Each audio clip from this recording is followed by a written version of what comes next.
اعوذ باللہ من الشیطان الرجیم بسم اللہ الرحمن الرحیم اقرأ بسم ربک الذی خلق خلق الانسان من علق اقرأ وربک الاکرم الذی علم بالقلم علم الانسان ما لم یعلم۔ قرآن مجید کی سورہ علق کی 5 آیات جو میں نے آپ کے سامنے تلاوت کی ہیں، اس کے بارے میں ہم تک یہ معلومات صحابہ کرام رضوان اللہ علیہ اجمعین کی معرفت پہنچی کہ قرآن مجید کا پہلا ٹکڑا جو غار حرا میں اللہ کے رسول علیہ السلام پر رمضان شریف میں نازل ہوا وہ یہ آیتیں تھی۔ رسول کریم علیہ السلام غار میں تھے، جبریل علیہ السلام آئے، انہوں نے یہ آیتیں آپ کو بتائیں تو رسول کریم علیہ السلام نے پھر امت کو ان کی اطلاع دی۔ اس لیے قرآن مجید کا پہلا جو زمین پر اترا وہ سورہ علق کی یہ 5 آیات ہیں، اور اسی کا تذکرہ قرآن مجید میں اللہ نے فرمایا کہ رمضان کا وہ مبارک مہینہ تھا جب میں نے عالم انسانیت پر نظر رحمت فرمائی، تباہ ہو گئے تھے، گمراہ تھے۔ جیسے قرآن مجید میں یہ بیان ہوا ہے کہ رسول کریم کے ذریعے اللہ تمہیں وہ باتیں بتا رہا، وَإِن كَانُوا مِن قَبْلُ لَفِي ضَلَالٍ مُبِينٍ، یہ آپ کے ذریعہ تمہیں روشنی ملی ورنہ کھلی گمراہی میں تھے، گھپ اندھیرا تھا، کہیں روشنی نہیں نظر آ رہی تھی۔ حدیث پاک میں آتا کہ اللہ نے پوری زمین پر نظر ڈالی، سوائے اہل کتاب میں سے کچھ بچے کھچے تھے، چند افراد، جن کے سوا ساری دنیا کو دیکھا کہ ہر جگہ کفر ہے، شرک، بے دینی ہے، مشرق سے مغرب تک اندھیرا ہو گیا، روشنی کا کوئی انتظام نہیں رہا۔ تو اللہ تعالیٰ یہ تماشا تو نہیں دیکھتا رہ سکتا تھا، وہ رحیم ہے، عادل ہے، اس نے ہمیں پیدا کیا، وہ جہنم کا ایندھن بنتے ہمیں پسند نہیں کرتا، فضل فرمایا۔ کائنات کے اس شخص کو آخری وحی کے لیے چنا جس سے برتر وجود اللہ نے کوئی تخلیق نہیں کیا تھا۔ جب سے دنیا بنی اور جب تک یہ چلتی رہے گی، نہ حضرت محمد رسول اللہ صلی اللہ علیہ وسلم کا کوئی ثانی پیدا ہوا نہ ہوگا۔ اسی لیے نیک لوگ کہتے ہیں لم یخلق الرحمن مثل محمد وظنی انہ لا یخلق ابدا، نہ آپ جیسا بنایا، اور یہ بھی ہمارا ایمان ہے کہ ایسا آپ بنائے گا بھی نہیں۔ رخ مصطفیٰ ہے وہ آئینہ کہ اب ایسا دوسرا آئینہ، نہ ہماری چشم خیال میں نہ دکان آئینہ ساز۔ بس جس پر کمالات ختم کر دیے نا کہ اس کے بعد کوئی چیز باقی ہو تو میں کوئی نیا نبی بھیجوں، ساری جو چیز نعمتیں عطا کرنی تھی وہ آپ کے دے دیں، اور پھر مقام بھی اس کے لیے وہ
آپس میں لزوم ہے۔ قرآن متقی بنانے کے لیے آیا، روزے اس کے لیے تیار کرتے ہیں، اور اسی لیے پابندیاں لگا دیں۔ اللہ کے رسول علیہ السلام بار بار فرمایا کہ جو لوگ روزے میں برے کام نہیں چھوڑتے، غلط باتیں نہیں چھوڑتے، اللہ کو کیا ضرورت پڑی ہے کہ وہ کھانا پینا چھوڑے؟ کھاتے پیتے رہے، ایسے بیکار روزوں کو کیا فائدہ؟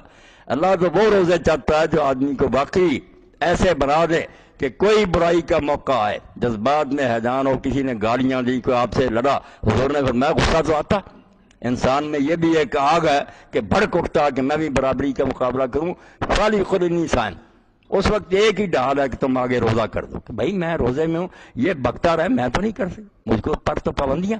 الصیام و جنہ، یہ ایک ڈھال ہے جو دنیا میں بھی برائی سے تمہیں بچاتی ہے، دوزخ کے سامنے بھی کھڑی ہو جائے گی کہ یہ بندہ اللہ تیری خاطر بھوک پیاس برداشت کرتا رہا، بخش دے اس کو، سفارشی ہوگا روزہ۔ تو رمضان شریف میں اللہ نے قرآن نازل کر کے، یہ روزے فرض کر کے بہت ایسی بات کی جو حکمت کے شایاں تھی کہ اس مہینے میں اس کام کے لیے تیار ہو جاؤ جس کے لیے قرآن آیا، کہ تقویٰ پیدا ہو، برائی سے بچنا، نیکی کی طرف شوق سے لپکنا۔ تو اس مہینہ میں یہ آیات نازل ہوئی ہیں اور اللہ کے رسول کو حکم ہوا اقرا بسم ربک الذی خلق۔ اب ان 5 آیتوں پر اگر ہم غور کریں تو کیسی یہ موتیوں سے بڑی۔ فرماتا ہے رسول میرے، پڑھ اپنے رب کا نام لے کر جس نے پیدا کیا۔ اس میں نہیں بتایا کس چیز کو پیدا کیا، اسی لیے نہیں بتایا کہ ہر شے کو پیدا کیا، یہاں بجائے ایک چیز بیان کر کے خالق کل شے، جو ہر شے کا خالق، اس رب کا نام لے کر پڑھ۔ اب قرآن مجید ہم اللہ کا نام لے کر پڑھتے ہیں، بسم اللہ الرحمن الرحیم۔ ہدایت بھی اللہ کے رسول نے فرمائی کوئی قدم نہ اٹھاؤ جب تک بسم اللہ نہ کہو۔ یہ دہریت اور شرک دونوں کی جڑیں کاٹ دیتا۔ اگر بسم اللہ کہے نا صحیح معنوں سے، نہ آدمی مشرک ہو سکتا نہ دہریہ ہو سکتا۔ یہ جو بکواس کرتے ہیں نا کہ زلزلے آ گئے، یہ بائی چانس ہو گیا، پلیٹیں ہل گئیں، بھئی پلیٹیں کس نے ہلائی؟ پیچھے نہیں جاتے، پھر دیکھتے ہیں کس طرح کام ہوا۔ یہ تو ٹھیک ہے کہ ایک پتھر آیا آپ کے ماتھے پر لگا، پیچھے دیکھو کہ کس نے یہ پھینکا، کیوں پھینکا۔ حکمت پر نظر نہیں ان کمبختوں کی، علت پر بحث کرتے ہیں۔ دین علت کا منکر نہیں ہے کہ واقعی اللہ تعالیٰ ان اسباب کے ذریعے کرتا ہے، مگر کیوں کرتا ہے؟ نادان ہے، بے وقوف ہے، یا اس کے ہاتھ سے یہ پلیٹیں نکلی ہوئی ہیں کہ خود بخود چلتی پھرتی؟ یہ نقطہ نظر کی ایسا اتفاق سے ہو گیا، یہ دہریوں اور اللہ کے منکروں کا ہو سکتا ہے۔ دین نے جو نقطہ نظر دیا کہ وہ اللہ پیدا کرنے کے بعد چلا نہیں گیا، رب ہے اس کائنات کا، اس کا مدبر اور منظم ہے، اس کی باغیں اس کے ہاتھ میں، ایک پتہ نہیں گرتا جب تک وہ اجازت نہیں دیتا۔ اس لیے یہ پتہ کرو کہ اس نے یہ کام کیوں کیا۔ خوشی کی بات ہے تو شکر گزار ہو جاؤ، مصیبت ہے تو معافی مانگو۔ جو یہ فلسفہ بہرائیں یہ دہریت ہے۔ دہریہ اور کیا کہتے ہیں، وہ خدا کو مانتے ہیں یا نہیں مانتے، کہتے ہیں اب اس کا عمل دخل کوئی نہیں، یہ دنیا خود چل رہی۔ یہی فتنہ سر سید احمد نے پیدا کیا، اس کو سنت اللہ قرار دے دیا کہ اللہ بنا بیٹھا، اس نے کچھ قانون بنا دیا، اب نہیں دخل، قانون اپنے آپ کام کرے۔ غلط بات۔ اللہ کی ہر شے پر نظر ہے، اس کے ہاتھ میں ہے، جب تک وہ سینکشن نہیں دیتا کچھ نہیں۔ اس لیے رب کا ذکر کیا اور بسم کا اپنے رب کے نام سے، اور یہ بات بھی استعانت کی ہے، مدد مانگ کر، سہارا لے کر۔ صحیح ترجمہ یہ کہ میں اللہ کا نام جو اس کا سہارا لے کر یہ کام کرتا ہوں۔ مجھ میں کیا طاقت، میں نہ ارادہ کر سکتا ہوں، نہ کوشش کر سکتا ہوں، نہ اتمام تک پہنچا سکتا ہوں۔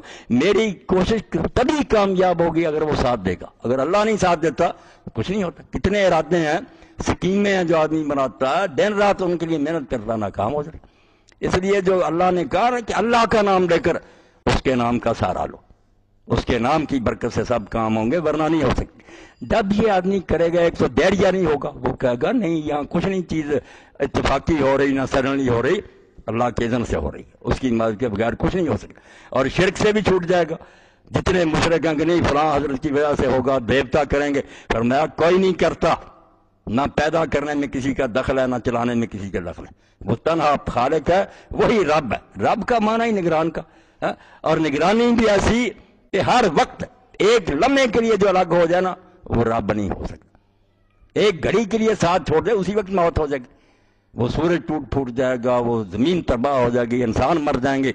اس کی توجہ کا نام ہی بقا ہے۔ جب تک وہ چاہتا ہے کہ یہ رہے، ہم کہتے ہیں وہ چیز باقی، جب ارادہ بدل گیا ختم، اس کے اذن کے بغیر کچھ بھی نہیں۔ اس لیے جب کہیں گے نا بسم اللہ، اللہ کے نام کا سہارا لے کر ہم یہ کام کرتے ہیں، ایک شرک سے چھوٹ جائیں گے، ہمیں کسی بارگاہ کی طرف جانے کی ضرورت نہیں۔ ایک در پہ بیٹھ، گر ہے توکل کریم پر، اللہ کے فقیر کو پھیرانا چاہیے. یہ در در ٹھوکریں کھاتے پھرنا، یہ دنیا کے فقیروں کا حال ہے کہ سارے ایک جگہ سے ان کی ضرورتیں نہیں پوری ہوتی. اللہ کے دربار میں کیا کمی؟ بتا کہ جو اللہ سے نہیں مل سکتا وہ کہاں سے ملے گا؟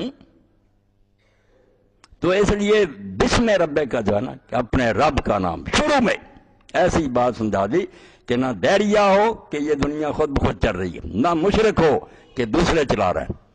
اپنے رب کا نام لے کر، اس کا سہارا لے کر پڑھنے میں دونوں چیزیں شامل ہیں کہ خود آپ بھی پڑھیں اور پھر یہ لوگوں کے سامنے بھی پڑھیں، تبلیغ بھی کریں، لوگوں تک بھی پہنچائیں، دونوں باتیں. اسی لیے قرآن مجید نے وَإِذَا قُرِئَ الْقُرْآنُ فَاسْتَمِعُوا کہ جب قرآن پڑھا جائے سنو، وہ آپ سے لوگوں کو سنانے کے لیے پڑھتے. تو اللہ نے فرمایا خود بھی پڑھنا اس کلام کو، لوگوں تک بھی پہنچانا. اور بسم ربا کیا میں اس میں عظمت آ گئی قرآن کی. قرآن ہے کیا ہے؟ آپ دیکھتے نا جب کوئی ریڈیو آن ہوتا بتاتے ہیں یہ فلاں جگہ سے ہو رہا. اللہ نے اس لیے کہ یہ کلام جو ہے اس کی عظمت پہچاننا، یہ کسی سائل کی درخواست نہیں، کوئی منت سماج نہیں، یہ جہانوں کے مالک کا فرمان ہے ریت کے نام. اس لیے اس کو سنو توجہ سے اور پوری طرح محتاط رہو کہ اس کی مخالفت پر کر کے تم بچ نہیں سکتے. زمین و آسمان میں کوئی جگہ نہیں جہاں تمہیں پناہ ملے، جہان اس کا ہے، یہ اس کا حکم ہے. اس لیے قرآن مجید کے بارے میں اللہ نے سورہ عبسہ میں جب رسول اللہ صلی اللہ علیہ وسلم نے ذرا توجہ فرمائی نا وہ مشرکین کی طرف، نابینا صحابی، حالانکہ وہ آپ کی عزیز تھے حضرت خدیجہ کے پھوپھی ذات تھے، صرف یہ سوچ کر کے اس وقت یہ نہ ہی آتا ٹھیک، ان کو میں سمجھا رہا تھا اگر یہ کلمہ پڑھ لیں تو اسلام کا بھلا ہوگا. اللہ نے کس طرح ٹوکا اور قرآن کی عظمت بیان کی کہ اللہ کے رسول تو اس طرح ان کے پیچھے پڑھ کر سنا رہا جیسے کوئی مانگت کسی سے مانگتا، قرآن کی بے قدری کر رہا. یہ اللہ کا کلام ہے، سنتے ہیں تو ٹھیک ہے ورنہ نبٹ لوں. کلا انہا تذکرہ فمن شاء ذکرہ فی صحف مکرمہ مرفوعۃ مطہرہ بایدی سفرۃ کرام بررہ. اللہ نے شان بیان کی کہ معزز فرشتوں کے پاس ہے اس کا ریکارڈ، یہ اللہ اتارتا ہے. اس لیے جو سمجھنا چاہتا سمجھ لے، ورنہ آپ کو ان کے پیچھے پڑنے کی ضرورت نہیں، میں ان سے نمٹوں گا. خبردار جو سننے کے لیے آتے ہیں آپ ان کی طرف توجہ نہیں کرتے، ڈانٹ ملی آپ کو. اور جب وہ آتے حضرت پھر عبداللہ ابن ام مکتوم حضور کہتے مرحبا بمن آتا بنی اللہ، خوش آمدید اس کو جس کے بارے میں بھائی اللہ نے مجھے ڈانٹا کہ جو سیکھنا چاہتے ہیں انہیں سکھا. تو اللہ نے کہا جیسے اعلان ہوتا کون تقریر کر رہا ہے اس سے ہی لوگ اندازہ کر رہے تھے بہت بڑا دانشور ہے، جتنی اس کی قدر عظمت ہوتی ہے اتنی اس کی کلام کی قدر ہوتی. تو یہ اللہ کا کلام ہے، اللہ کے رسول جب آپ پڑھیں. اور کمال کی بات ہے کہ کسی پیغمبر کے بارے میں یہ نہیں کہا کہ اللہ کے نام سے پڑھ، نہیں، کیونکہ وہ جو کچھ پڑھتے تھے اس میں اللہ کے الفاظ بھی ہوتے تھے، پھر لوگوں کی اپنی تشریحیں بھی ہوتی تھی. تورات ہے تو اس میں ایسے ہی اللہ کا کلام خالص نہیں ملتا، وہ بھی ہے ساتھ راویوں کے اضافے. یہ ایک کلام ہے دنیا میں جس میں کسی کا ایک لفظ نہیں، رسول اللہ کا بھی نہیں، یہ خالص اللہ کا کلام ہے. اس لیے کہا. اور موسیٰ علیہ السلام نے اب بھی ہم کتاب استثناءات پڑھتے ہیں کہ وہ آخری نبی جب آئے گا تو وہ اللہ کے نام سے بات کرے گا. یہ پیشین گوئی تھی کہ وہ جب بات کرے گا شروع میں کہے گا کہ بسم اللہ الرحمن الرحیم. یہ میری بات نہیں ہے، جہانوں کے رب کی بات، میں اس کے نام سے بات کر رہا ہوں. تو اس کو توجہ سے سننا، قدر کرنا، تمسخر نہیں اڑانا اور نہ اس کو معمولی سمجھنا ورنہ انجام بہت غلط ہوگا، پھر برباد ہو جاؤ گے. تو پڑھ اے رسول اپنے رب کا نام لے کر جس نے ہر شے کو پیدا کیا. اب اللہ کی سب سے پہلی شان جو لوگوں کے سامنے آتی ہے اگر عقلی سفر شروع کرے نا، سوچنا آدمی بالغ ہونے کے بعد، پہلی صفت تخلیق ہے. دنیا نہیں تھی وہ بناتا ہے، یہ پہلا کام ہے جو اللہ تعالیٰ کرتا ہے کہ عدم سے وجود میں لاتا ہے. اب دیر یہ بھی مان گئے، پہلے کہتے تھے آریہ کی طرح کہ یہ دنیا قدیم ہے چلی جاتی، نہیں، اب ہتھیار پھینک دیے انہوں نے، کہتے ہیں نہیں یہ جہالت کی بات ہے. سائنس بتلاتی ہے کہ ایک وقت تھا جب دنیا نہیں تھی، یہ حادث ہے، خواہ کتنے اربوں سال پہلے بنی ہو مگر بنی ہے، پہلے نہیں تھی. اب اللہ یہی کہتا کہ جب کچھ نہیں تھا کہاں سے وجود میں آئی. یہ خالق ہے کہ پہلا کام اس نے کیا کہ نہیں تھے بنایا اسے.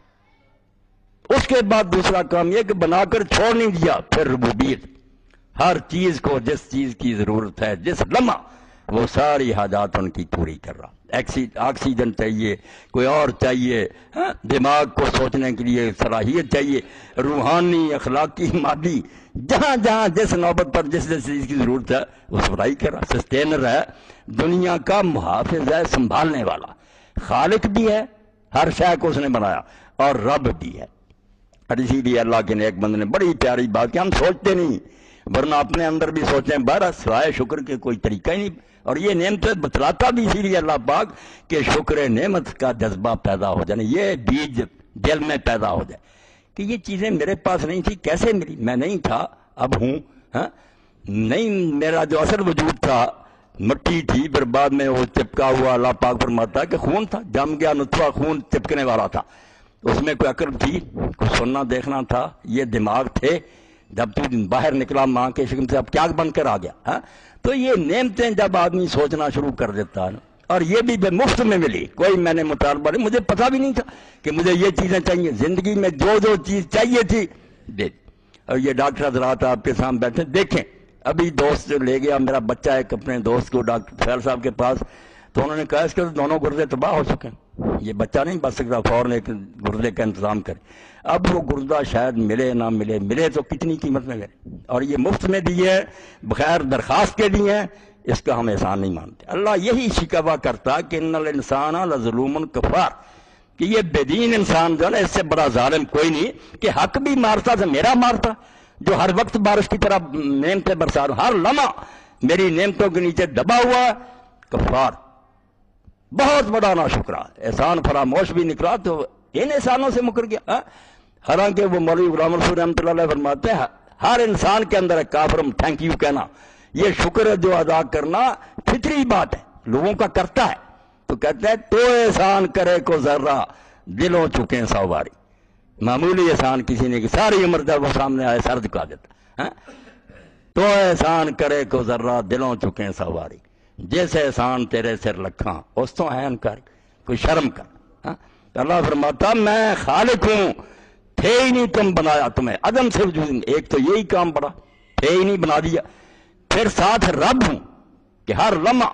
تو نیک بندے یہ کہتے ہیں کہ اگر دل لگانا ہے رو دل بکسے دے کہ دارتوار وجود بات بوداس ہمیشہ بتخاب.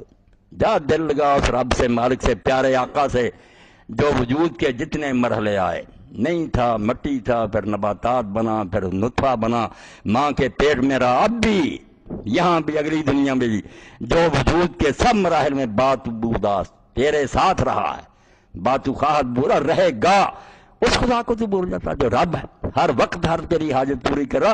تو فرمایا پیغمبر خود بھی پڑھ اور لوگوں کو بھی سنا اپنے اس رب کے نام سے جس نے سارے جہانوں کو بنایا. اس لیے اس سے سننے کہ یہ معمولی کلام نہیں ہے، نہ یہ کوئی درخواست ہے منت سماجت، یہ مالک کائنات کا فرمان واجب الاذعان ہے. وہ قانون ہے جاری کیا اس نے اپنی طرف سے، حکم نامہ جس کی تعمیر رعایا کا فرض ہے. اور اگر وہ یہ کام نہ کرتا تو اپنے حق سے معطل ہو جاتا. اس کا ہی حق تھا، جب مالک تھا اس نے بتانا تھا کہ میری رعایا یہ کام کرے. ایک تو اس کا حق تھا، اور دوسرا بندوں کا پھر فرض ہے کہ اطاعت کرے. اور بعد میں پھر باقی جہان کو چھوڑ دیا، تخصیص بات تعمیم. جیسے کہتے ہیں فرشتے اور جبریل، تنزل الملائکۃ والروح، حالانکہ روح اس میں آ گئے تھے فرشتوں، مگر جو ممتاز ہوتا نا بہت اونچا، اس کا الگ بھی ذکر کیا جاتا. اللہ پاک فرماتے ہیں سورہ قدر میں تنزل الملائکۃ والروح من امرہ، اللہ کے حکم سے اترتے فرشتہ، روح اور قدس جبریل. تو اللہ نے پہلے سارے جہانوں کو بنایا، پھر کہا سارے جہانوں کو بھی چھوڑ، اپنی بات کر. خلق الانسان من علق، انسان کو میں نے ایک چپکتے ہوئے خون سے پیدا کیا. وہ نطفہ خون بن رہا چپکتا ہوا. ایک تو غرور کے سر پر ہتھوڑا مار. جب ہم اس دنیا میں آ جاتے ہیں نا اور کچھ پر پڑھ لکھ جاتے ہیں، کوئی دولت مل جاتی ہے، مغرور ہو جاتے ہیں کہ ہم سے بڑا کوئی. اللہ کہتا ہے تو کس حقیر اور بے قدر مادے سے پیدا ہو. اپنے آغاز کو سوچ، نام لیتے شرم آتی ہے، کھول کر تم بات نہیں کر سکتے کہ وہ نطفہ کیا بنا تھا، اس سے پیدا ہوئے. اور اس پر بھی مولانا رحمۃ اللہ نے بڑی پیاری بات کہی. وہ کہتے ہیں کہ تم بہت بڑھ بڑھ کر لافیں مارتے ہو، شکر ہے کہ اللہ کے احسان ہے تم پر، مگر ساتھ اپنی حقیقت کو بھی یاد رکھو نا کہ یہ اس کا عطیہ ہے، ورنہ ہم بذات خود کوئی چیز نہیں. تو وہ کہتے ہیں فرد شکندہ بندہ ہو کے لافاں مار نہ مولے. کیوں غرور کی باتیں کرتا ہے؟ ذرا پیچھے جا، کس تنگ سوراخ سے تو نکلا تھا، اور رہا کہاں؟ خوراک کیا تھی؟ خون اندر جاتا تھا. فرد شکندہ بندہ ہو کے. اور یہ امام حسن بصری فرماتے ہیں کہ جو 2 مرتبہ پیشاب والے راستے سے نکلا اس کو غرور نہیں کرنا چاہیے. باپ کی پیشاب والی نالی سے نکلا، پھر ماں کے وہاں سے آیا تو تکبر کرتا، بندہ اللہ کے سامنے غرور کی باتیں نہ کر، فرد شکمدہ بندہ ہو کے لافا مار نہ مولے، نام ترہیں کافور زنگیدہ پر کو کون قبول۔ زنگی حبشی ہوتا ہے سیاہ، اس کا نام والدین اگر کافور رکھ دیں، اب کافور سفید ہوتا، سیاہ حبشی کو کہتے ہیں، اگر کافور کہہ دو تو وہ سیاہ تو ہو نہیں جائے گا۔ نام دریں کافور زنگیدہ پر کو کون قبول ہے، بتا کوئی مانے گا کہ یہ سیاہ جو ہے کافور ہو سکتا؟ وہ سیاہ یہ سفید، تو تکبر کرتا، تکبر کے لائق نہیں، عاجز بن کر رہا ہے، جھکا رہا ہے اس کے سامنے کہ مولا نہیں، میں ایک نطفہ حقیر ہوں، ایک بوند ہوں جس کا نام لیتے بھی لوگ شرماتے ہیں۔ یہ تیری عنایت ہے کہ میں عالم ہوں، فاضل ہوں، لوگ ہاتھ چومتے ہیں، علامہ تو دہر کہتے ہیں، مہربانی۔ تو فرمایا جہان ہی نہیں اس نے بنائے، خلق کر انسان، ہر انسان کو بھی جس میں تو بھی شامل ہے بنایا، اور بنایا من علق، چپکتے ہوئے خون سے، اس سے بنایا۔ اس میں ایک تو غرور کا علاج ہے، قرآن مجید میں یہ سب باتیں تفسیر سے آئی، کبھی کسی لیے پیدائش بتاتا ہے کہ غرور چھوڑیں، کبھی اس لیے بتاتا ہے جو کہتے ہیں کہ دوبارہ نہیں پیدا ہو سکتی، وہاں بھی اللہ کہتا ہے کہ کون سا وہ دساور سے منگوایا تھا میٹیریل، اللہ نے کوئی پردیس سے منگوایا تھا مال جو نایاب ہے جس سے پیدا ہوئے، ایک بوند تو لی تھی اس میں بنا دیا تھا، وہ دوبارہ نہیں بنا سکتا۔ کوئی شرم کیا کرو، اگر مشکل ہوتا تو اس وقت کو بنا لیتا۔ یہ کوئی بات نہیں، تمہارا پیدا کرنا اللہ کے لیے بہت معمولی کام ہے، حقیر مادہ سے تم پیدا، اور مادہ عام ملتا، کوئی ایسی چیز نہیں کہ ملتا نہیں، کوئی ایسی چیز نایاب ہوتی نا جس سے بنے، کہتے ہیں اب تو ملتی نہیں، وہ تو ملتا، مٹی بھی ملتی ہے، یہ بوند پانی کی ملتی۔ تو اس لیے کہیں تو دوبارہ پیدائش کے لیے آئے گا، یہ قرآن میں اشارہ کر رہا ہوں، پڑھیں گے نا جدے جدے موقعوں پر، کہیں یہ بتایا جائے گا کہ جس نے پہلے قطرہ آپ سے پیدا کیا دوبارہ بھی بنا سکتا، کہیں مغرور اور متکبر لوگوں کو پیدا کہا انا خلقنا مما یعلمون، ہم نے اس چیز سے انہیں بنایا جس کو وہ جانتے ہیں، کیسی چوٹ انہیں پتا ہے جس سے یہ پیدا ہوا، ہاں یعنی شرمندہ کرنے کے لیے کہ نطفے کو جانتے ہو نا، اس سے پیدا ہوئے، اکڑتے کس بنا پر۔ اور ساتھ ہی یہ بات بھی جو ہم مولانا رحمۃ اللہ علیہ کا پڑھ رہے ہیں، آخرت کی ضرورت، اس پر بھی اللہ نے توجہ کی کہ ایک بوند پانی میں جو اتنی قابلیتیں بھر دی ہیں کہ کبھی یہ ظلم کرتا ہے، کبھی رحم کرتا ہے، اور اتنی سوچیں سوچتا ہے، اتنی صلاحیتیں دی ہیں، اس کا محاسبہ نہیں ہوگا، پوچھے گا نہیں کہ تم کو اتنا قابل بنایا تھا، کیا تم نے چاند چڑھایا، نیکی کی تو نام لے لو، یہ صلاحیتیں جو تم نے پیدا کر دی ہیں اگر غور کرو گے تو یہ خود دعائی دے رہی ہیں کہ تم ذمہ دار ہو۔ دیکھیں جن چیزوں میں چیزیں نہیں، کوئی عدالت بنی ہے جہاں ان کو بلایا جائے، ہمارے لیے عدالتیں سارے معاشروں میں انسان جو کرتا ہے، یعنی پوری دنیا کا ضمیر یہ جانتا ہے کہ انسان جو ہے یہ آنسریبل ہے، لائبلٹی ہے اس پر، یہ دوسری لوگوں کی طرح جان نہیں چھڑا سکتا کہ مجھ سے ہو گیا تھا مجھے کو پکڑ دو، پولیس ہے، عدالت ہے، معاشرہ مرامت کرتا ہے، اس لیے کہ اس میں جو کچھ اللہ نے بھر دیا نا بوند پانی میں، وہ خود مطالبہ کرتا ہے کہ یہ عقل اور یہ جو ساری دانش، اس لیے ملی ہے کہ تو غیر ذمہ دار ہو، تجھے ہوش سے چلنا چاہیے، نہیں چل رہا تو پوچھ ہوگی، یہاں نہیں ہوئی آگے ہوگی۔ یہ ساری چیزیں قیامت کی ضرورت کہ اپنی طرف دیکھ کہ اتنی خوبیوں والے سے پوچھا نہ جائے، اور دوبارہ پیدا ہونا معمولی ہونا، اور یہ بھی کہ تم کوئی بہت اعلیٰ چیز نہیں ہو، حقیر بوند سے پیدا ہوا۔ اور سعدی رحمۃ اللہ نے بڑے پیارے انداز میں یہ بات کہی ہے کہ کر دست براب صورت گڑی، اور یار کبھی پانی پر بھی تصویریں بنی ہیں کہ بوند پانی کے لیے، اور اس پر ایسی تصویر بنا کر مجسمہ بنا کر تیرا نکال دیا، ثم انشأنا خلقا آخر، جب تو نکلا تو چیز ہی نہیں تھا۔ اب ہم تم کے روز جانتے ہیں کہ اس طرح بنتا، تعجب نہیں کرتے، اگر کسی دوسرے سیارے سے کوئی مخلوق آئے اسے بتایا جائے یہ علامہ صاحب جو تقریر کر رہے ہیں اور یہ جرنیل جو کمانڈ کر رہا ہے یہ تو پانی کی بوند ہے، اس نے کہنا یار تم گپے مارتے یہ ہو سکتا؟ تو کہتے ہیں سادی ایک بوند پر نقش گری کی حد کر دی، ظاہری حسن دیکھیں کیسے کیسے خوبصورت مرد اور آدمی قربان جاتا، اللہ نے ایسے بندے بنا دی، اور دوسری طرف دماغ دیکھیں، اخلاقیات دیکھیں، نیکی میں فرشتوں سے آگے بڑھنے والے دیکھیں۔ اللہ فرماتا ہے اے رسول، جس نے جہان پیدا کیا اس کی طرف سے یہ کلام اتر رہا ہے، اس لیے اس کو ہوش سے سنیں۔ خلق الانسان من علق، اس نے انسانوں کو ایک چپکتے ہوئے خون سے پیدا کیا، اس کے سامنے اکڑنے کا حق نہیں ہے۔ اقرا وربک الاکرم، پڑھ اور پڑھ کر سنا انہیں، اور تیرا رب اکرم ہے۔ پھر رب کا بیان کیا، رب کی صفت ہے ایک لمحہ بھی ہم سے جدا نہیں ہوتی، باقی ہے نا کبھی نفع دینے والا کبھی نقصان، وہ ہوتی ہیں، کوئی کام کر رہی کوئی نہیں کر رہی، کبھی ہمیں دے رہا، کبھی دوسری سے وساطت کعبے سے روک لیتا. مگر رب تو ایسی شان ہے اللہ کی کہ میں نے عرض کیا کہ ایک لمحہ کے لیے وہ چھوڑ دینا اس بات کو، وہ چیز فنا ہو جائے گی. ربوبیت نے ہر چیز کو بتایا ہوا، ضروریات مہیا کر رہا. تو اقرا وربک الاکرم. اب اس میں کریم نہیں کہا، رب کے بارے میں دوبارہ کہا تیرا رب بڑا اکرم ہے. سبحان اللہ. اللہ کے کلام کی کوئی بیان کر سکتا بات؟ اکرم کریم سے بھی آگے. کریم اور اکرم میں دو چیزیں، سب سے زیادہ کریم دو. ایک تو بذات خود اس کا بہت بزرگ اور اعلیٰ ہونا. پہلے تو یہ ہوگا کہ قرآن کریم اور رسول کریم وہ چیز جو ہے نا اپنی جنس میں سب سے نمایاں اور ممتاز ہوگی. اس لیے فرمایا تیرا رب جو ہے اللہ کے رسول کوئی چھوٹی موٹی چیز نہیں ہے، سب سے بلند، سب سے اعلیٰ، سب سے اونچا. اس جیسا کوئی بزرگ نہیں، کوئی عزیز نہیں، جو شان اور مرتبہ اس کا کسی کا نہیں.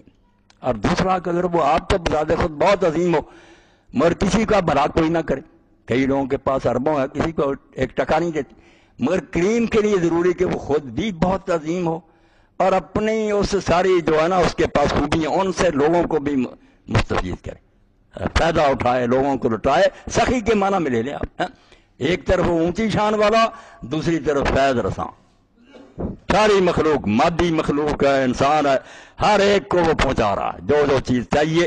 فرمایا اللہ کے رسول، اور یہ ساری تسلیاں ابتدا میں کہ تیرے رب نے جس طرح بون سے بنایا اور یہاں تک لایا.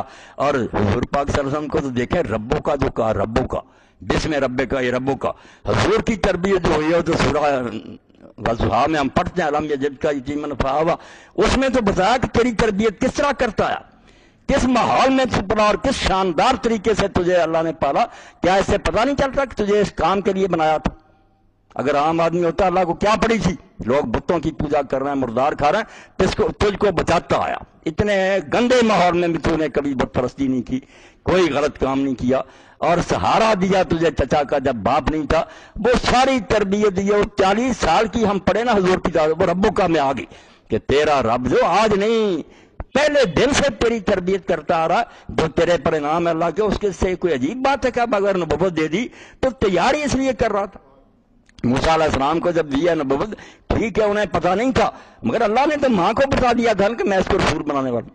اور کہا اس دن موسیٰ علیہ السلام کو وَاسْتَنَعْتُكَ لِنَفْسِي، میں اپنے کام کے لیے تجھے تیار کرتا رہا ہوں. یہ سارے مرلے قتل اور پھر بگانا اور یہاں لانا یہ خامخواہ ہوئے. یہ بے ایمان جو کہتے ہیں اتفاق، اتفاق نہیں. وَكَانَ أَمْرُ اللَّهِ قَدْرًا مَقْدُورًا، یہاں جو ہوتا پروگرام کے تحت ہوتا. تو فرمایا موسیٰ اپنے کام کے لیے میں نے تیار کیا. ثم جئت علی قدر یا موسیٰ، پھر تو اس معیار پر آ گیا جو اللہ کو درکار تھا. جب بکریاں چرانے کے بعد ہو گیا اس قابل کے نبوت کا بوجھ بنا دیا. تو حضور کو جو یہ 2 مرتبہ کا رب کا و ربوں کا، آپ کی ساری داستان آ گئی کہ تیرا رب جو کچھ تیرے ساتھ کرتا ہے وہ بھی تیرے علم ہے، اس لیے اب بھی کرے گا. یہ مخالفتیں ہیں نا عارضی ہوں گی. اکرم وہ بڑی شان والا ہے اور اس کی مہربانیوں کا کوئی اندازہ نہیں. وہ فضل فرمائے گا. فرمایا ساری دنیا نے ٹکر لی اور یہ کہا کہ ایک یتیم یہ مشن لے کر اٹھا نہ اس کے پاس. فرمایا مال حاضر رسول یاکل الطعام ویمشی فی الاسواق، اس غریب کے پاس تو کوئی نوکر بھی نہیں ہے معاذ اللہ جس کو لا دے وہاں سے، بازاروں میں پھرتا، آپ دوسریاں ترخاتا نعوذ باللہ. اللہ نے کہا کم بخت ہو تم یہ کہتے ہیں کہ مکے کے اور طائف کے سردار سے ان کو نبوت مل دی، اور یہ دنیا کا مال اور سرداریاں میں کتوں کے گلے میں سونے کے پٹے ڈلوا دیتا ہوں. یہ کوئی چیز نہیں ہے، مگر نبوت کو ایسا مسئلہ ہے جو ارے گہرے کو دے دیا جائے. اللہ پاک فرماتا ہے کہ یہ نبوت اللہ یجعل حیث اللہ عالم حیث یجعل رسالت، یہ اللہ آپ بہتر جانتا ہے کہ نبوت کس بندے کو دی. اس کے لیے آدمی تیار کیے جاتے ہیں. تو سارا جو سیرت میں ہم 40 سال کا پڑھتے ہیں نا وہ ربوں کا میں آ گیا کہ تیرا رب جیسے تیری تربیت کرتا ہے اور تیری نگہداشت کرتا ہے وہ تیرے سامنے.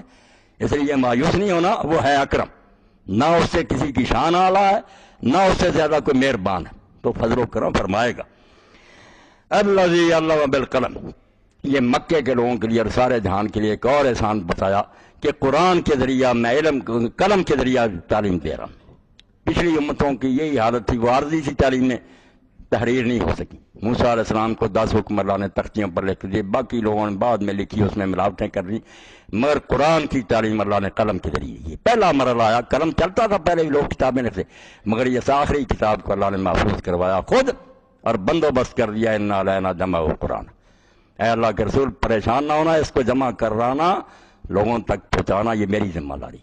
اللہ نے اسی لیے جبریل علیہ السلام کے ذمہ لگا دیا کہ جب آتے تھے بتاتے تھے یا رسول اللہ کاتبوں کو کہہ دو کہ یاد فلاں صورت میں فلاں آیت کے ساتھ لکھنے، اس کے پیچھے آگے ساتھ ساتھ قرآن اترتا رہا، ساتھ رسول اللہ لکھواتے رہے۔ جس نے رسول اللہ فوت ہوئے قرآن اس نے لکھا تحریر، اور اسی لیے آپ نے گورنر تک کو لکھ دیا کہ لوگوں کو کہیں کہ قرآن کو وضو کے بغیر نہ چھوئیں۔ یمن کے گورنر قرآن جیسے ابن حزم لکھتے، اگر لاکھوں کی تعداد میں نہیں تھا، سارے لوگوں کے پاس نہیں تھا، حضور کو یہ کہنے کا کیا حق تھا؟ یہ کیوں کہا کہ دشمن کے علاقوں میں کوئی سپاہی قرآن لے کر نہ جائے؟ لوگوں کے پاس قرآن تھا، رسول اللہ لکھواتے جاتے تھے۔ اللہ نے کہا اس کلام کو بچا لیا، یہ پہلوں کی طرح حال نہیں ہوگا کہ وہ لکھی نہیں گئی تھی، زبانی روایتیں تھی، گڑبڑ ہو گئی، یہ قلم کے ذریعے لکھوا رہا ہوں میں، ساتھ ساتھ تحریر ہو رہی ہے، اس لیے یہ قیامت تک کے لیے باقی رہے گا، اس میں ملاوٹ نہیں ہوگی، محفوظ ہو گیا۔ تو قلم کے ذریعے اللہ نے جو قرآن کی تعلیم دے لکھوا دیا، بہت بڑا انعام ہو، ورنہ پچھلی کتاب میں تورات انجیل ان کی تاریخیں پڑھیں بدقسمتی سے برباد ہوگی، نہیں ان کا کوئی تحریری کارڈ تھا۔ علم الانسان ما لم یعلم، اور پھر یہی سارے انسانوں کی بات بھی ٹھیک ہے، مگر جنہوں نے اس وقت قرآن سنا اور جو آخر تک آنے والے، اللہ نے حضور پاک کو بھی یہی بات کی، وَعَلَّمَكَ مَا لَمْ تَكُنْ تَعْلَمْ، اس قرآن کے ذریعے سے ایسی تعلیم آپ کو دی گئی جو آپ بھی نہیں جانتے، حضور کو بھی ان کا علم نہیں تھا، اللہ نے ایسا دین کامل کیا، اور قیامت تک کے لیے جو ضروری چیزیں جس میں بیان کر دی، اور جو قرآن کو سن رہے تھے ان کو بھی بتایا وَيُعَلِّمُكُم مَّا لَمْ تَكُونُوا تَعْلَمُونَ، قدر کرو، یہ باتیں کہیں سے نہیں مل سکتی، تم ان سے بے خبر تھے، اللہ نے تمہیں بتائی ہیں، نہ رسول جانتا تھا۔ دوسری جگہ صاف کہا کہ یہ جتنے واقعات ہیں مَا كُنتَ تَعْلَمُ، نہ تو جانتا تھا نہ تیری قوم جانتی تھی، اس لیے قرآن پاک کی کتنی عظمتیں میں سے آپ جس کی طرف سے آ رہا اس کو دیکھو، جس پر اتر رہا اس کی شان دیکھو، اور جو کچھ اللہ اس میں بتا رہا کہ یہ مل ہی نہیں سکتا تھا علم، دنیا جہان کی لائبریریاں کھنگال لیتے، قرآن نے تم پر حقیقتیں واضح کی۔ تو یہ پہلا ٹکڑا مختصر میں نے کچھ عرض کیا، ورنہ قرآن مجید تو وہی لا تنقضی عجائب، اس کے موتی ختم نہیں ہو سکتے، ہر آنے والا نیا لکھتا ہے اور واقعی وہ سچا ہوتا، ختم ہوں گی نہیں، یہ ایک ایسی کہان ہے، کھودتے جائیں گے نکلتے آئیں گے۔ تو ایسا کلام اگر اللہ نے ہمیں دیا اور ہم تک اللہ کے آخری رسول اللہ علیہ السلام نے پہنچایا، تو پھر اس کی قدر جو ہمارے دلوں میں ہونی چاہیے۔ بدقسمتی یہ کہ ہم نے بس اس کو تلاوت کے لیے رکھ چھوڑا، نہ اس کا علم حاصل کرتے ہیں، نہ اپنا جائزہ لیتے ہیں کہ جس سے روکتا ہے روکیں، جس کا حکم دیتا کر رہے ہیں، توقع رکھتے ہیں کہ قرآن کے حاملین والے انعام ہم پر اللہ کرے۔ قرآن کو تو آپ نے یہود کی طرح پسے پش ڈالے، پیچھے پھینکا ہوا، صرف تلاوت رہ گئی کہ پڑھو اور بلے بلے بلے، کانوں پر ہاتھ رکھو، سارے لاؤ، انعام لو، اس کے لیے قرآن اترا۔ نو انصارا پیام آخری حامل رحمت للعالمین، رسول کریم لے کے آئے سب سے آخری چٹھی، جس کے بعد خدا نے سلسلہ ہی بند کر دیا کہ اب میں نے کوئی بات نہیں کرنی، جو کہنی تھی کہہ دی۔ تو اللہ توفیق دے ہم اس ماہ مبارک سے یہ چیز لے کر اٹھیں کہ قرآن پاک اپنے دلوں میں اس کو ہم نے نا جمع کرنا، یاد کرنا ہے، سمجھنا ہے، اس کی تعلیم پر عمل کرنا۔ اب حکیم صاحب آپ کے سامنے رسول کریم علیہ السلام کے ارشادات پیش کریں جی۔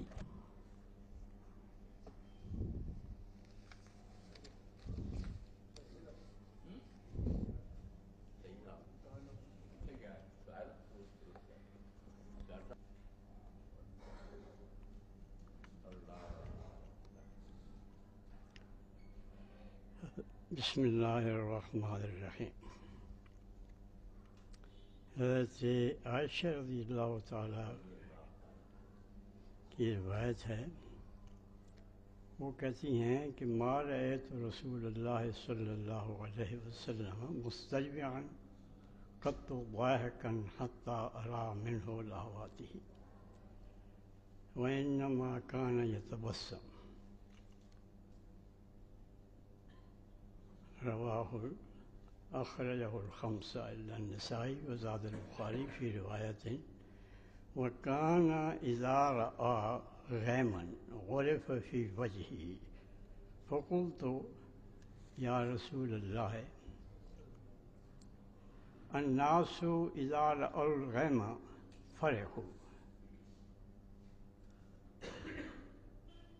رجاء ان یکون منہ المطر وَأَرَاكَ إِذَا رَأَيْتَ غَیْمًا غُرِفَ فِي وَجْهِكَ وَكَذَلِكَ كَرْكَرَهَا فَقَالَ يَا عَائِشَةُ ما یؤمننی ان یکون فیہ عذاب قد عذب قوم بالریح۔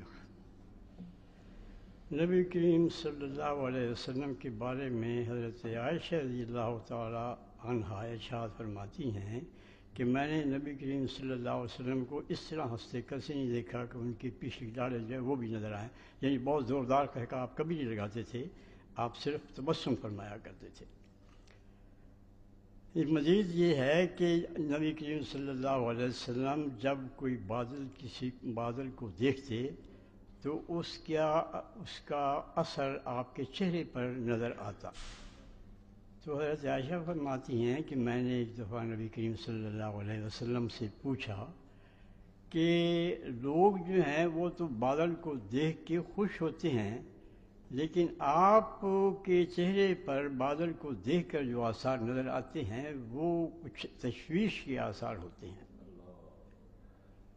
تو فرمایا یا عائشہ، تو اے عائشہ، ما یؤمننی ان نکون فیہ عذاب، میرے لیے اس میں کیا چیز ہے جو مجھے اس کا امان دے، پناہ دے اگر اس میں کوئی عذاب ہو؟ تو کون سی چیز ہے جو مجھے پناہ دے دے گی اس عذاب سے جو اس کے اندر بادل کے دو؟ قد عذب قوم بالریح، پہلے ایک قوم ایسی گزری ہے جس کو کہ ہوا جو ہے اس کے لیے عذاب بن گئے۔ یہ نبی کریم صلی اللہ علیہ وسلم کا اشارہ ہے آج کی طرف۔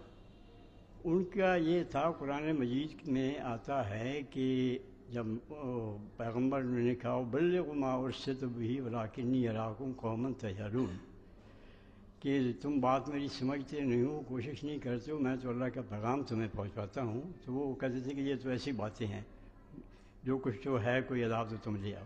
فلما رأوہ عارضا مستقبلا قالوا ھذا عارض ممطرنا، جب انہوں نے بادل کو دیکھا کہ ان کی طرف آ رہا ہے تو انہوں نے کہا کہ یہ بادل آئے، بارش برسے گی، ہماری فصل خوب ہوں گی۔ اور پھر ہوا کیا؟ وہ تو وہ چیز تھی جو وہ مانگ رہے تھے۔ بل هو مستعجل بہ ریح فیہا عذاب علیم تدمر کل شیء بامر ربھا، وہ تو وہ عذاب تھا جو تم مانگتے تھے کہ وہ کہاں ہے۔ وہ ہوا تھی جس میں کہ وہ جس چیز پر بھی گزرتی تھی اس کو تباہ کر کے رکھ دیتی تھی۔ تو نبی کریم صلی اللہ علیہ وسلم کا یہ حسن دیکھیے کہ وہ چیز جو رحمت بھی ہو سکتی ہے لیکن اس میں ایک عذاب کا بھی پہلو ہے، اس میں آپ کو تشویش ہوتی ہے کہ کہیں یہ چیز ویسی ہمارے لیے عذاب نہ ہو جیسی کہ اس قوم کے لیے ہوئی تھی جس پر وہ گزر گئی، جس پر کہ قرآن مجید میں بار بار آتا ہے۔ تو یہ جو اللہ تعالیٰ کی طرف سے اس طرح کی چیزیں آتی ہیں، یہ آندھیاں اور زلزلے، یہ دراصل ان میں پہلو یہ بھی ہوتا ہے کہ اس میں عذاب کا پہلو۔ اب یہ تو بالاتفاق ہے نا کہ ہوا جو ہے وہ بادلوں کو لاتی ہے، اور بادل جو ہیں ان میں بارش ہوتی ہے، اور بارش جو ہے وہ فصلیں اگتی ہیں، اور غلہ پیدا ہوتا ہے تو انسان ان کی غذا بنتی ہے اور وہ زندہ رہتا ہے، انسان کیا تمام چرندے پرندے جو ہیں۔ لیکن زلزلہ جو ہے یہ تو ایسی چیز ہے جس کے بارے میں اس بات کی کوئی گنجائش ہی نہیں ہے کہ اس کے بارے میں ہم یہ سوچیں کہ اس میں کوئی رحمت کا پہلو اس لحاظ سے ہو سکتا ہے جیسے کہ بارش میں ہوتا ہے۔ اس میں تو تباہی ہوتی ہے نا، وہ چاہے اس کو آزمائش کہیں، اس کو انتباہ کہیں، لیکن اس میں تو تباہی ہے اور کوئی دوسرا پہلو ہوتا نہیں۔ تو اب یہ دیکھیے کہ نبی کریم صلی اللہ علیہ وسلم کا اس سلسلے میں کیا اسوہ ہے ہمارے سامنے کہ جب اس طرح کی کسی آفت کا امکان ہو، یقین نہیں، زلزلے میں تو یقین ہوتا ہے نا، اس کا امکان ہو تو پھر اس میں اللہ کے ایک بندے کا کیا اس میں ہوتا ہے کہ وہ اس کی خوف سے وہ سمجھتا ہے کہ یہ اگر عذاب ہے تو پھر عذاب سے مجھے پناہ دینے والا کوئی نہیں ہے۔ یہ ہمارے لیے کیونکہ ہمارے ملک میں ایک اتنا بڑا زلزلہ آیا ہے جس کی مثالیں بہت کم ملتی ہیں، اور اتنی بڑی وسیع پیمانے پر تباہی ہوئی ہے جتنی وسیع پیمانے پر تباہی بہت کم ہوتی ہے کبھی کسی زلزلے سے، یہ ہمارے لیے چشم کشا ہے۔ اس میں ہمارے لیے ایسے پہلو ہیں جس میں ہمارے اندر وہ چیز آنی چاہیے جس کو ہم سمجھیں۔ قرآن مجید اس کی طرف بار بار توجہ دلاتا ہے، بار بار توجہ دلاتا ہے۔ وَإِنَّكُمْ لوط، حضرت لوط صلی اللہ علیہ السلام کی قوم نے جو نافرمانی کی تھی اللہ تعالیٰ کی، تو اس کے بارے میں کیا لکھا تمرون علیہم مصبحین باللیل، تم روز ان کی اس کے مسجد سے گزرتے ہوئے مردار سے، اور پھر تم عبرت حاصل نہیں کرتے کہ اللہ تعالیٰ کی جب کوڑا برستا ہے تو کیا ہوتا ہے، زمین الٹ پلٹتی ہے، اور سوا متن ربک المسلمین، ایک ایک نشان لگا ہوا ہے ایک آدمی کا کہ اس سے اس جو ہے اس سے مرنا ہے، اس روڑے سے اس نے مرنا ہے، تو تم یہ نہیں سوچتے کہ ان کے ساتھ وہ ہو گیا تو تمہارے ساتھ کیا ہو گیا۔ اس میں ہمارے لیے عبرت کے پہلو بہت سارے ہیں۔ ایک عبرت کا پہلو یہ ہے کہ وہ لوگ جہاں جس مصیبت سے دوچار ہوئے، کیا دوسرے لوگ اس مصیبت سے دوچار نہیں ہو سکتے؟ کیا وہ مصیبت جو ان پر آئی تھی وہ دوسرے لوگوں پر نہیں آئی تھی جن پہ جو آج ان سے محفوظ ہیں؟ دوسری چیز یہ ہے کہ یہ چیز اللہ کی طرف جھکنے کے لیے ہمیں آمادہ کرے کہ اللہ تعالیٰ سے ہم دعا مانگیں کہ وہ اپنی آزمائشوں سے ہمیں بچائے، اس طرح کی اجتماعی بربادیوں سے بچائے کہ کہیں والدین بچوں سمیت جو ہیں وہ مر گئے ہیں، کہیں والدین زندہ ہیں اور بچے مر گئے ہیں، کہیں بچے زندہ ہیں اور والدین مر گئے ہیں، ایک لاکھوں کی تعداد میں انسانوں کی بربادی ہوئی ہے۔ اس میں بھی دیکھیے کہ آپ کس طرح کے کردار سامنے آتے ہیں، یہ ہمارے لیے عبرت کا نمونہ ہے اور یہ انتباہ ہے ہمارے لیے کہ دیکھو تمہارے اسی سوسائٹی میں ایک تو وہ لوگ ہیں جو بڑے پیمانے پر اللہ تعالیٰ کے بندوں کی خدمت کے لیے اپنی خدمات پیش کر رہے ہیں، اپنا مال پیش کر رہے ہیں، اپنا فنڈ پیش کر رہے ہیں، اور ایک وہ لوگ ہیں جو ان تک مدد پہنچانے والوں کے راستے میں رکاوٹیں ڈال رہے ہیں۔ دوائیاں ہیں لیکن ان کو دوائیاں نہیں پہنچنے دیتے، خیمے ہیں لیکن ان تک خیمے نہیں پہنچتے، صرف اس لیے کہ وہ جو ہیں ان پر انہوں نے دہشت گردی کا ٹھپا لگا لیا ہے، اور ان کی دہشت گردی یہ ہے کہ ان پر اللہ کے دشمن جو ہیں ان کے بھائیوں پر وہ ظلم کر رہے ہیں، اور ان کو ظلم سے بچانے کے لیے ان کا راستہ روکنے کے لیے جو کچھ کر سکتے ہیں وہ کر رہے ہیں۔ اسی میں پھر آپ یہ مثال بھی دیکھیں کہ ایک شخص ہے، وہ ایک بس جا رہی ہے، اس میں ایک سانپ نکلتا ہے، وہ سانپ ہمت کر کے اس کو باہر پھینک دیتے ہیں، باہر ایک سائیکل سوار جا رہا ہے، اس سائیکل سوار کے بازو پہ وہ پڑتا ہے، وہ اس کو ڈستا ہے سانپ، اس کو گر جاتا ہے، ڈرائیور جو ہے وہ کھڑی کر دیتا ہے گاڑی اور دیکھتے ہیں تو وہ مر چکا ہے۔ اس کے پاس ایک ڈبہ ہے، اس ڈبے کو کھولتے ہیں تو اس میں ایک بازو ہے عورت ہے جس نے کہ سونے کی چوڑیاں پہنی ہوئی ہیں، ادھر طوفان ہے، لاکھوں آدمی جو ہیں وہ ہیں دبے ہوئے ہیں نیچے، ابھی ہزاروں آدمی نکلے نہیں ہیں، لیکن ایسے لوگ ہیں کہ جن کو وہ سونا جو ہے ان کو کوئی انتباہ نہیں ہوا کہ میں بھی وہ شخص ہو سکتا تھا جو کسی دیوار کے نیچے آ جاتا، کسی چھت کے آ جاتا اور میری جان نکل جاتی۔ وہ اس بازو کو نکالنے نیچے سے اس کو انسان نہیں نکالتا کہ اسے عورت کو کہ اس کو نکال کے اس کو دفن کرنے کا یا کچھ پوچھے، بلکہ وہ اس کو سونا نظر آتا ہے، اس کو بازو کاٹ دیتا ہے، اس کو اتنی دلچسپی ہے سارے زلزلے سے، گویا وہ تو بچہ ہے۔ دوسری طرف آپ دیکھیے دوسرا کردار بھی ہے، دوسرا کردار یہ ہے کہ ایک لیڈی ڈاکٹر ایک عورت کا بچہ کا آپریشن کر رہی ہے، پیٹ اس نے کھول دیا ہے، زلزلہ ہے، اس کو آواز دی جاتی ہے کہ باہر نکلنا، زلزلہ آ گیا، کہیں جل نہ گر جائے۔ وہ کیا کہتی ہے؟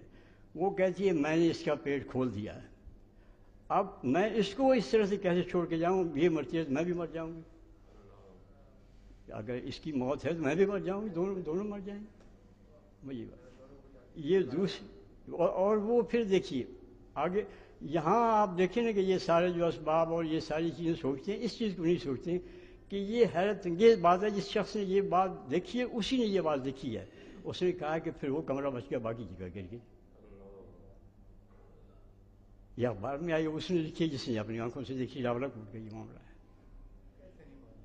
تو اب آپ یہ دیکھیں کہ اللہ تعالیٰ کی قدرت کے کرشمے کتنے ہیں اور کیا کیا کردار اس وقت تمہارے سامنے آیا ہے، ہمارے عوام کا کردار سامنے آیا ہے، ہمارے خواص کا کردار سامنے آیا ہے، ہمارے ذمہ داروں کا کردار سامنے آیا ہے۔ ایک طرف وہ ہیں کہ بازو کاٹ لیا سونے کے چند سونوں کے لیے، اور دوسری وہ ہے کہ اپنی جان کسی پرواہ نہیں کہتی میں بھی مر جاؤں گی، میں اس کو کھلا پھیر چھوڑ کے کیسے چلی جاؤں۔ اور ایک طرف دوائیاں لوگوں بھیج رہے ہیں اور سامان بھیج رہے ہیں، دوسری طرف ان کے راستے میں رکاوٹیں ڈال رہی ہیں۔ کیا ان کی جان سے زیادہ وہ عزیز ہیں وہ جو بالکل مسلمان نہیں ہیں؟ اب دہشت گرد جن کو کہتے ہیں اس لیے کہتے ہیں نا کہ وہ غیر مسلموں کے، کافروں کے، مشرکوں سے پنجے سے اپنے بھائیوں کو بچاتے ہیں، ان کو دہشت گرد کہتے ہیں۔ اس وجہ سے وہ اپنے بھائیوں کو نہ چھڑا سکے، بھائیوں کے ساتھ کیا ہمدردی ہو سکتی ہے؟ اب یہ دیکھیے کہ نبی کریم صلی اللہ علیہ وسلم کے جانشین اس میں کیا کرتے تھے۔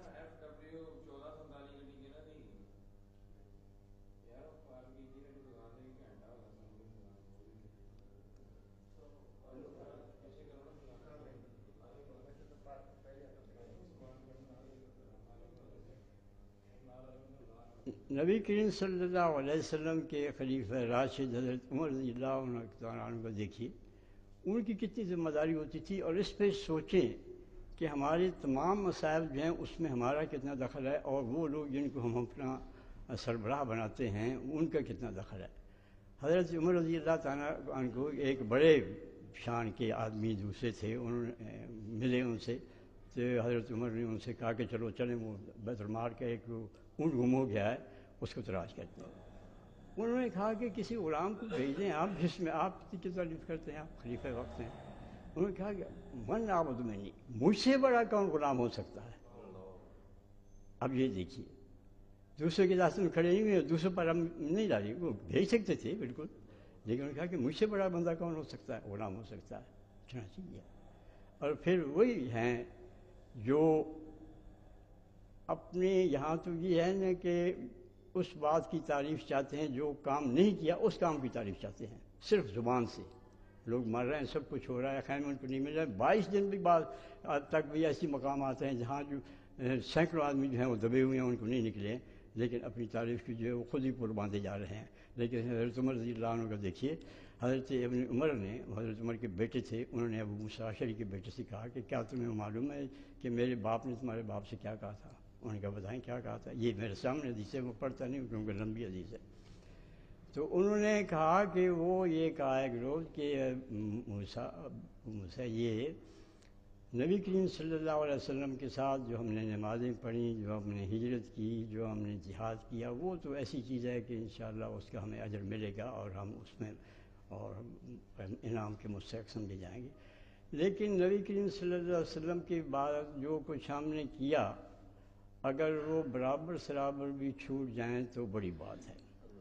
حضرت ابو موسیٰ کہتے ہیں کہ یا امیر المومنین دیکھیں ٹھیک ہے وہ بھی حضور کے ساتھ بھی کیا، لیکن بعد میں ہم نے جہاد بھی کیا، ہم نے بڑے بڑے کام کیے، سب کچھ کیا، تو یہ ساری اللہ تعالیٰ کی جو دین کی ہم نے خدمت کی تو ان کا بھی ہمیں ملے گا۔ تو حضرت عمر کہتے ہیں کہ میں تو یہ سمجھتا ہوں کہ اگر ہم برابر سرابر بھی چھوٹ جائیں تو ہم سمجھیں گے کہ ہم بچ گئے۔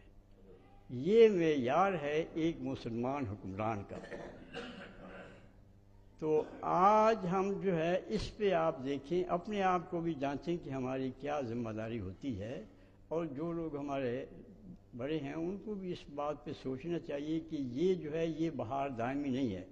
اس باغ میں جو اس کی بہار بالکل عارضی ہے، ان میں کوئی پھول ایسا نہیں ہے جسے سدا بہار کہہ سکیں۔ جو آج زندہ ہیں وہ کل زندہ نہیں ہوں گے، جو کل زندہ تھے وہ آج زندہ نہیں ہے۔ قد خلت من قبل، کتنی امتیں پہلے گزر چکی ہیں، ان کے کیا انجام ہو چکے ہیں۔ قرآن مجید میں ایک بڑا جو ایام اللہ ہے نا، وہ بڑے ایک اہم موضوع ہے۔ حضرت شاہ ولی اللہ نے 5 جو چیزیں بتائی ہیں مضامین کو، ان ایک یہ ہے کہ پہلے تاریخ جو بار بار اس کو دہرایا ہے، عاد کے، سمود کے، نوح علیہ السلام کے زمانے کے، ان کے حضرت موسیٰ، بنی اسرائیل، فرعون، یہ ان کے قصوں کو بار بار دہرایا ہے تاکہ لوگ یہ دیکھیں کہ یہ کوئی ایسی چیز نہیں ہے کہ وہ تو مر گئے، تم نے مرنا نہیں ہے۔ بھائی آپ زلزلے سے نہیں مریں گے تو ویسے مر جائیں گے، مرلم جو بیماری سے نہیں مرا وہ ویسے مر جائے گا، بیٹھے بیٹھے مر جائے گا۔ تو جب ایک دن ایک سب کا انجام یہ ہونا ہے تو یہ دیکھ لیں کہ آپ کے نامہ اعمال میں ہے کیا چیز۔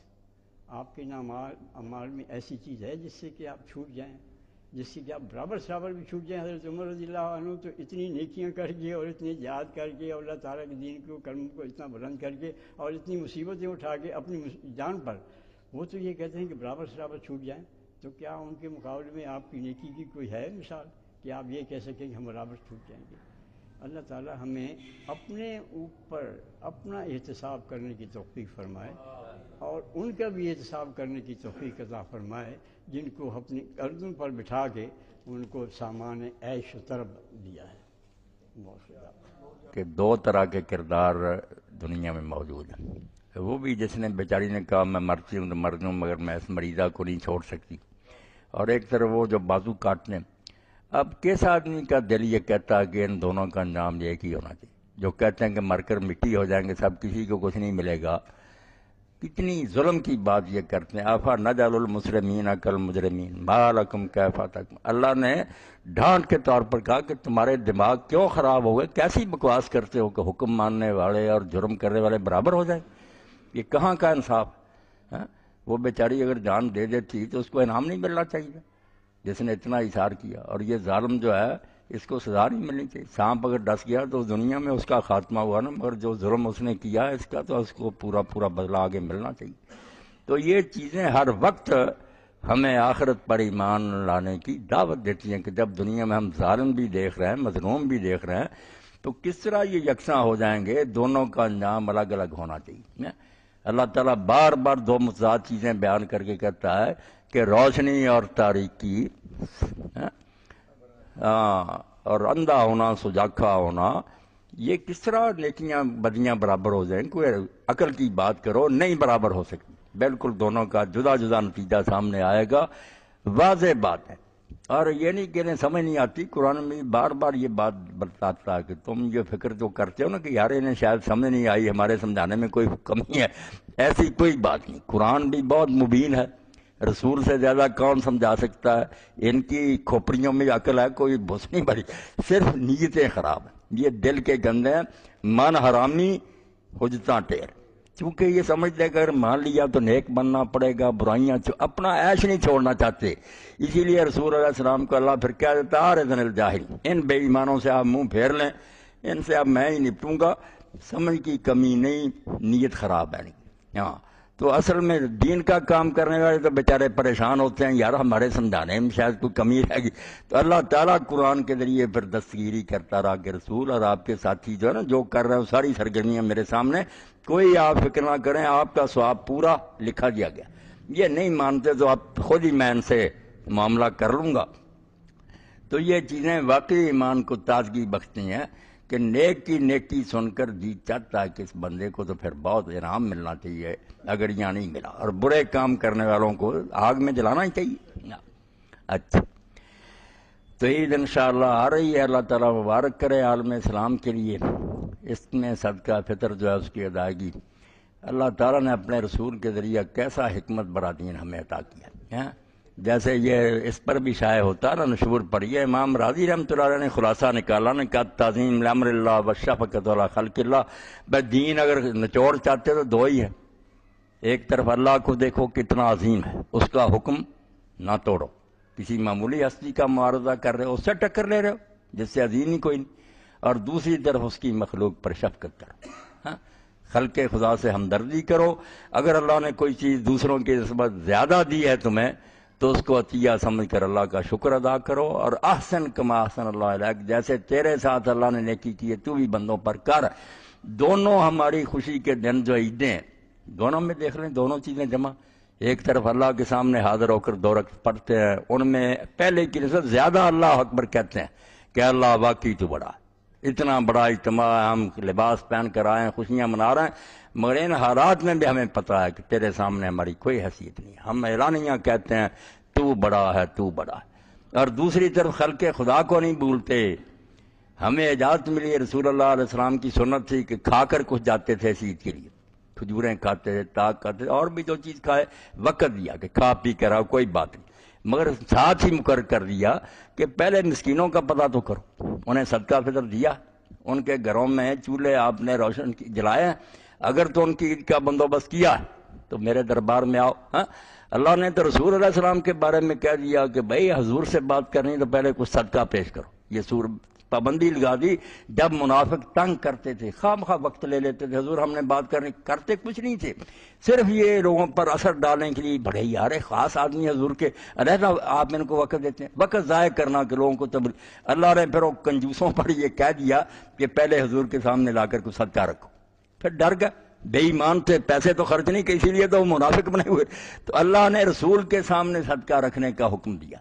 اس لیے کئی ائمہ اور نیک لوگوں کے بارے میں پڑھا کہ وہ جب نماز کے لیے جاتے تھے تو پہلے کچھ نہ کچھ کسی مسکین کو دے دیتے تھے. وہ کہتے ہیں اللہ کے رسول سے بات کرنے سے پہلے صدقے کا حکم ہے.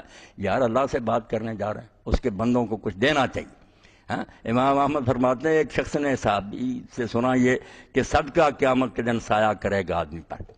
تو اس کے پاس اس دن کچھ نہیں تھا، ایک پیاز ہی تھا. وہ پیاز ہاتھ میں لیے جا رہے تھے جمعہ پڑھنے کے، اور لوگوں نے کہا پیاز کیا کرنا؟ انہوں نے کہا یار آج کچھ نہیں میسر ہوا، یہ پیاز تھا، کسی مسکین کو دے دوں گا، وہ اپنے سالن میں اس کو ڈال لے گا، کچھ نہ کچھ صدقہ کرنا چاہیے. تو اللہ نے پہلے کہا کہ اگر میرے سامنے آنا، حضور نے یہ بھی فرمایا کہ صدقہ فطر اگر پہلے دے دو صدقہ فطر ہے، بعد میں دے دو گے وہ صدقہ فطر کا ثواب نہیں ملے گا، وہ فرض آپ کا رہ گیا. کیوں نہیں مسکینوں کی خبر لی آپ نے؟ اللہ نے کہا میرے ساتھ آ کر ملاقات بعد میں کرنا، پہلے میرے مسکین بندوں کی خبر لو. قربانی کے موقع پر دیکھیں کہ حکم ہوا کہ جلدی آ کر نماز پڑھ لو، جا کر قربانیاں کرنی ہیں. اور ہمیں سنت حضور نے بتائی کہ پہلے کچھ نہیں کھانا، آ کر اپنی قربانی سے کھانا. یعنی وہی ترتیب کے مسکین کو کھلاؤ گے ساتھ، پھر تم بھی کھا لینا، ورنہ بھوکے رہو. ہاں، قربانی کرو، آپ بھی کھاؤ، ان کا بھی پتہ لو. یعنی پورا دین یہ جملہ جو نشور پر شائع ہوتا ہے، جو امام راضی کی تفسیر کبیر سے، یہی اسی کا مدر ہے. ان دو چیزوں کے علاوہ کوئی اور شے نہیں، سب اس کی تفصیل ہے. باقی حکم آپ جتنے لمبے چوڑے پڑھتے ہیں، یا وہ اللہ کے حکم کی تعظیم ہے کہ بڑے مالک کا حکم ہے، یا اس کی مخلوق کی ہمدردی. اور یہ زلزلہ جو ہے، یہ تو حکیم صاحب نے بتایا، آپ سب لوگ واقف ہیں کہ جو تباہی ہمارے بھائیوں پر آئی، ساری دنیا چیخ رہی ہے. اور دنیا نے جھوٹے وعدے کیے، ان کو ذلیل کرنے کے لیے 1.5 کروڑ سارا ملا. صندوقچی پھیرتے رہے کئی دن، گئے تھے 55 ملکوں کے اجتماع میں، اتنے کروڑ دیں گے، 1.5 کروڑ. کل عنوان لکھا اس نے عرفان صدیقی نے کہ 1.5 کروڑ کے لیے ذلیل ہو رہے تھے دنیا کے سامنے. قوم اتنا دے رہی ہے، اس کی قدر نہیں کرتے، اس کو منظم نہیں کرتے.